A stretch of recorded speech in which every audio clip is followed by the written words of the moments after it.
We are studying paper 6, calculus of several variables. Right now we are studying the first chapter, functions on Rn. Now we shall start the third module, linear transformations.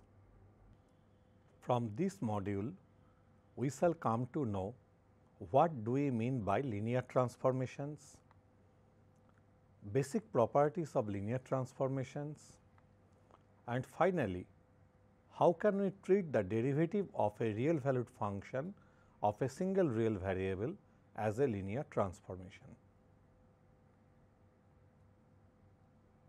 In this module, we shall only consider linear spaces over R, that is real linear spaces.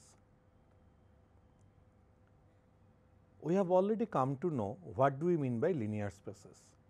We know it is an algebraic structure. In abstract algebra, we have studied several structures like group, ring, field, and we came to know that homomorphism is the kind of functions which retain the structure.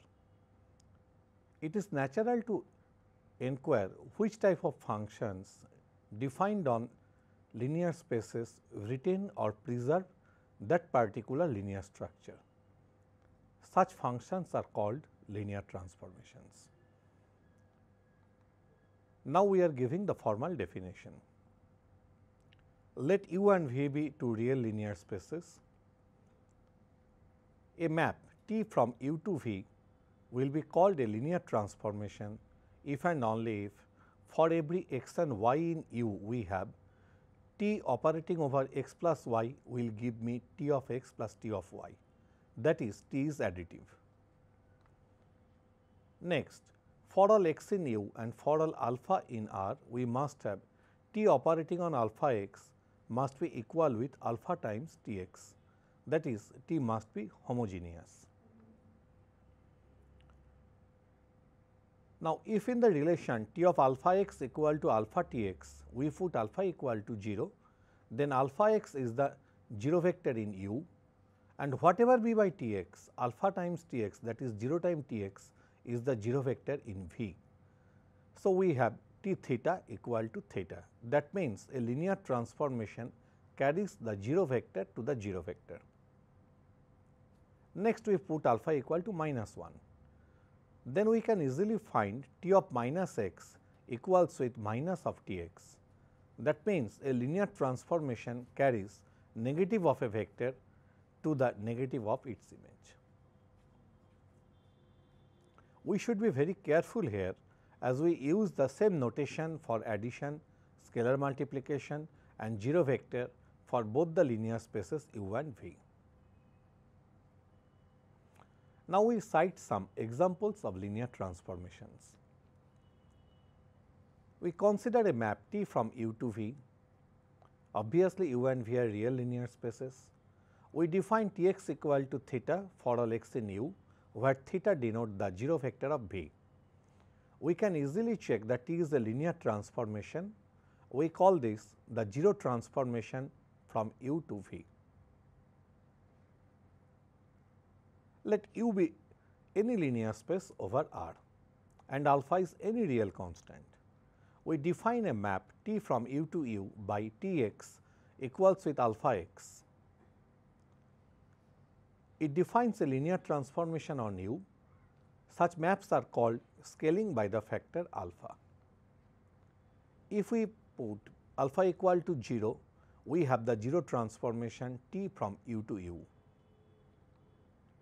If we put alpha equal to 1, we have the identity transformation on U, that is x goes to x itself for every x. We usually denote the identity transformation by the symbol I. If we put alpha equal to minus 1, then the linear transformation T from U to U carries x to minus x. We call it the negation map or reflection with respect to the origin. Now, we cite some geometric examples. All these are linear transformations on R2. Let T1 be a map from R2 to R2 such that T1 carries xy to x minus y. We call this reflection with respect to the x axis. Next, let T2 be the map from R2 to R2 which carries xy to minus xy. We call this reflection with respect to y axis. Let T3 be the map from R2 to R2 which carries a point xy to cosine theta x plus sin theta y minus sin theta x plus cosine theta y. One can easily check that this is also a linear transformation. We call this rotation by an angle theta. Let T4 be the map from R2 to R2 which carries every point xy to x0. We call it projection on the x axis.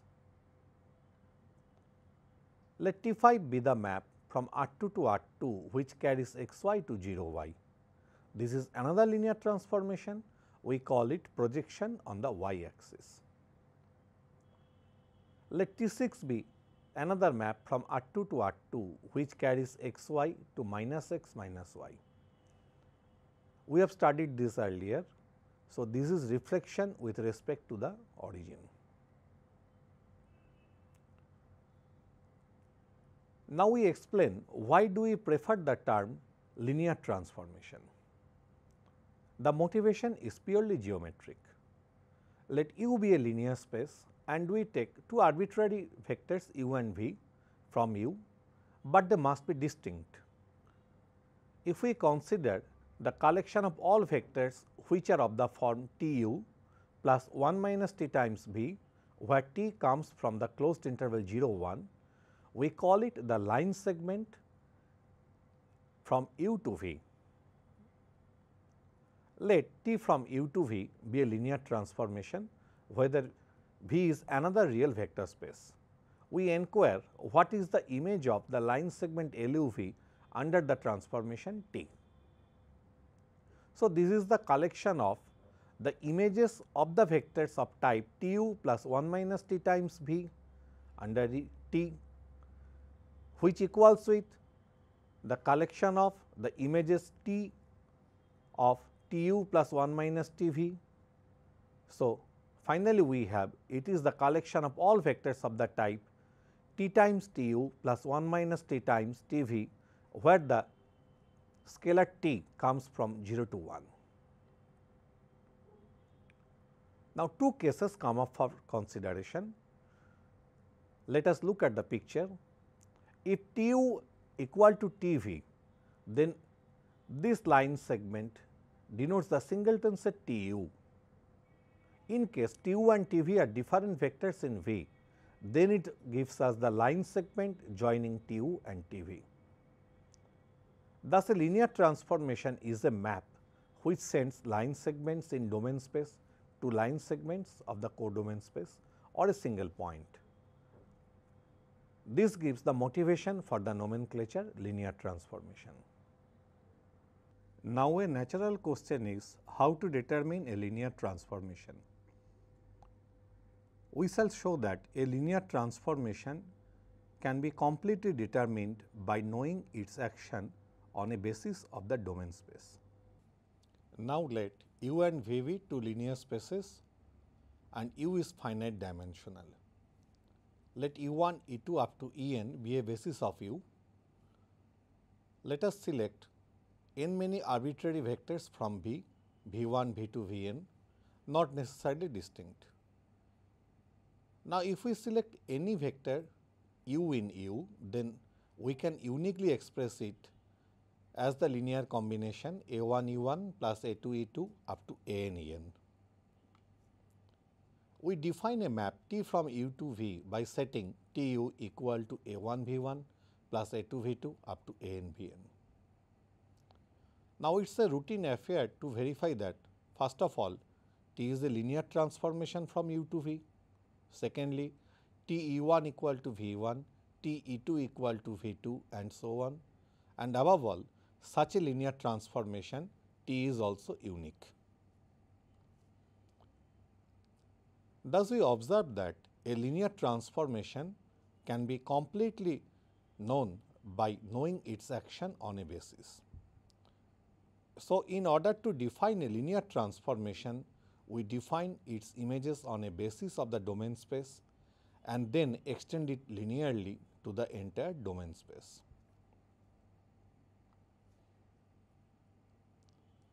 Now, we are going to discuss about two subspaces associated with a linear transformation, which are extremely important. Let U and V be two real linear spaces and T from U to V be a linear transformation.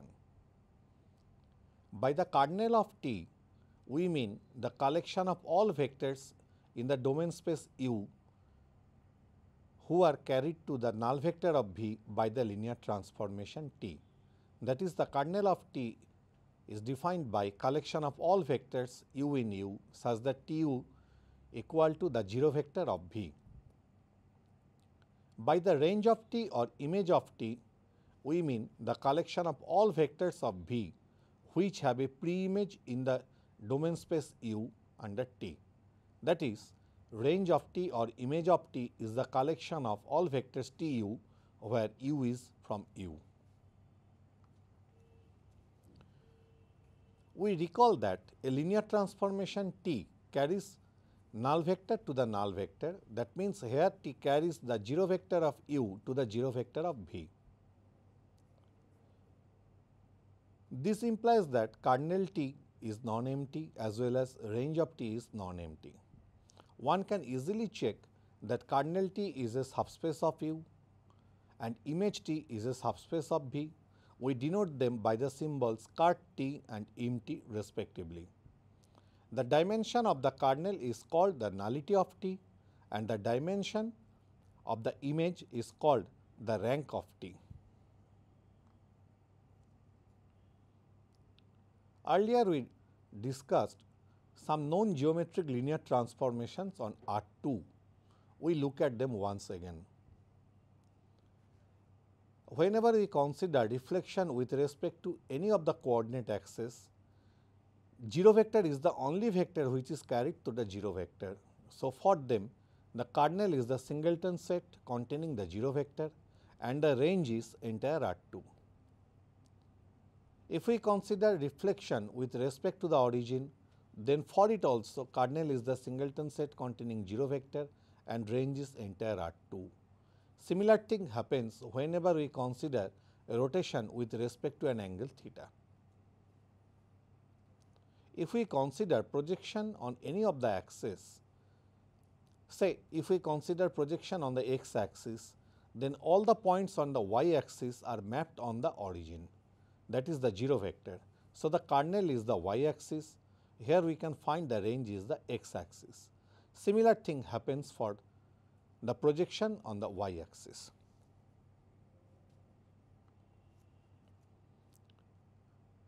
Now, we state a very important theorem associated with this, which is known as rank nullity theorem. Let U be a finite dimensional real linear space and T from U to V be a linear transformation. Then we have the dimension of U equals with the sum of nullity of T and the rank of T. This result is also known as the dimension theorem. Now, we are going to discuss how can we represent a linear transformation between two finite dimensional linear spaces with the help of a matrix. In near future, we are going to define differentiability with the help of linear transformations. Then the matrix representations of such linear transformations will be extremely helpful for us. Let U and V be two finite dimensional real linear spaces. Let the dimension of U be n and dimension of V be m. We consider two frames of U and V, say E1, E2 up to En in small letters and capital E1, capital E2, capital Em be two frames of U and V. We repeat here, we are considering frames instead of considering bases. Also, let T from U to V be a linear transformation.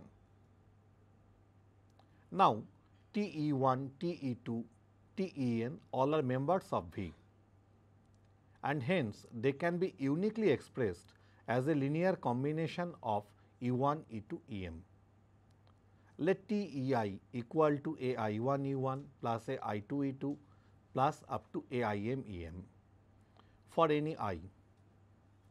Clearly, all these Aij's are unique real numbers. In Aij, the first indicate I indicates that it appears in the expansion of T E I, and the second index j indicates that it is the scalar associated to the basis vector capital Ej. Now, we list down all the Aij's in an m by n rectangular array. Along the ith column, we list down the coefficients of E1, E2, Em in TEI in this order. We put stress on the order, that means we list down the coefficients of E1, E2, Em in this order. Now, we shall denote the matrix A equal to Aij m by n as shown here. This matrix is called the matrix representation of the linear transformation T with respect to the given frames. One can easily check if we start with the frame and just change the position of two vectors, then there will be change in the matrix. That is why we prefer frames instead of bases. Now, let us start with a matrix A equal to Aij m by n. It is natural to inquire where there is a linear transformation T from a n-dimensional linear space to a m-dimensional linear space, say our known U and V, whose matrix representation with respect to the given frames is this matrix A. Let us define T E I equal to A I1 E1 plus A I2 E2 plus up to A I M E M for each I and extend it linearly to entire U. Then we can check that A is the matrix representation of this linear transformation T. Here we use the result that a linear transformation can be completely determined by knowing its action on a basis. Thus, there is a one-to-one relation between all the linear transformations T from U to V and the collection of all m by n real matrices A, provided we keep the frames of U and V fixed. Next, let U, V, W be three finite dimensional real vector spaces. We select three frames U1, U2 up to Un, V1, V2 up to Vm and W1, W2 up to Wp of U, V, W respectively. Now, let S be a linear transformation from U to V and T be a linear transformation from V to W, whose matrix representations with respect to these two frames are A and B respectively. Now, one can easily verify T composition S from U to W is another linear transformation.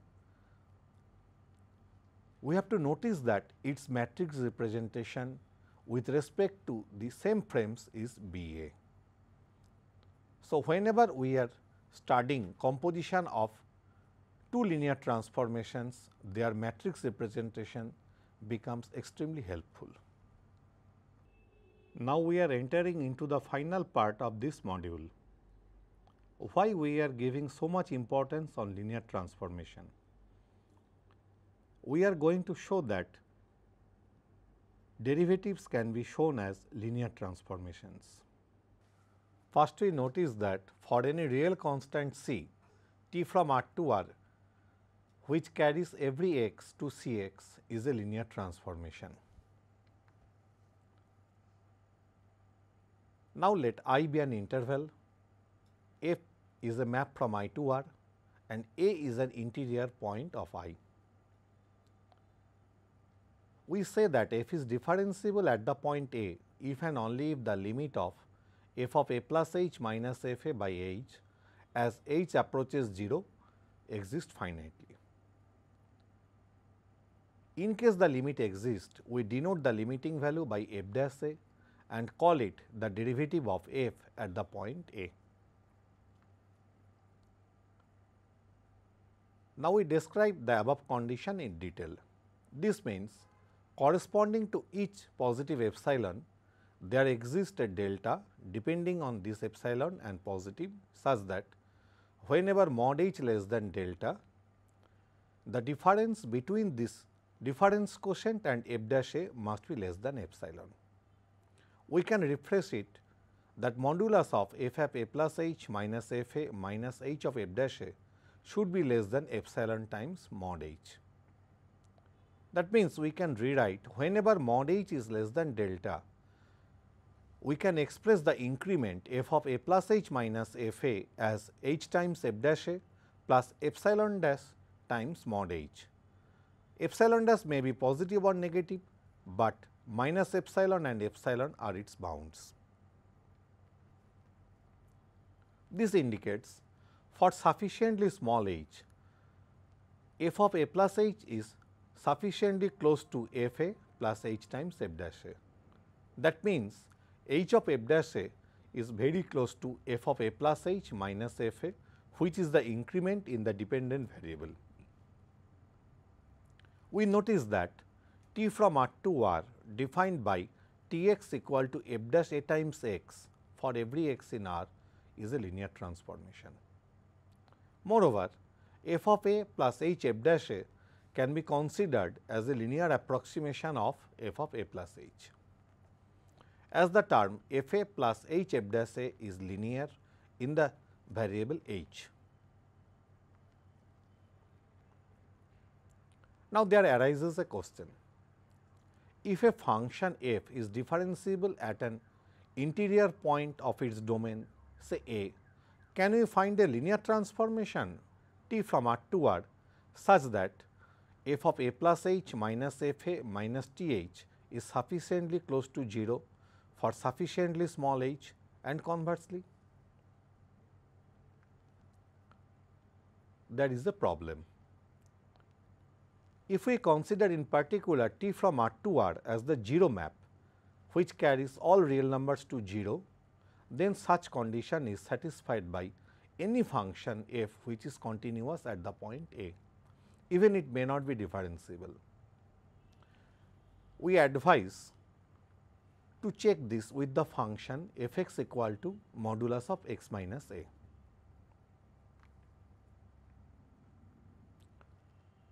So, we have to find way to get rid of this problem. We claim f is differentiable at the point a if we can find a linear transformation t from R to R such that the quotient f of a plus h minus f a minus t h divided by h approaches 0 as h tends to 0.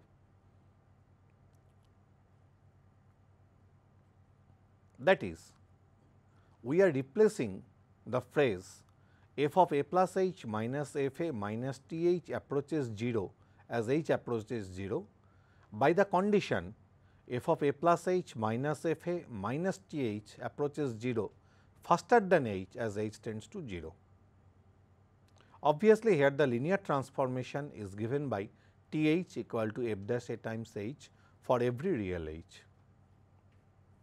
Thus, we find a suitable criterion which can be used as the definition of differentiability of a real valued function of a single real variable. We are giving another equivalent one. We say f is differentiable at an interior point of its domain if and only if we can find a linear transformation t from R to R such that for suitable small h we can express f of a plus h equals f a plus t h plus mod h E A h. Obviously, E A h equal to f of a plus h minus f a minus t h divided by mod h, and it approaches 0 as h approaches 0. We call E A h the error term. Later we shall prove that such linear transformations are unique. So, we came to know what do we mean by linear transformations, their basic properties, and finally, we came to know how can we express derivatives as linear transformations. With this module as well as this chapter comes to an end.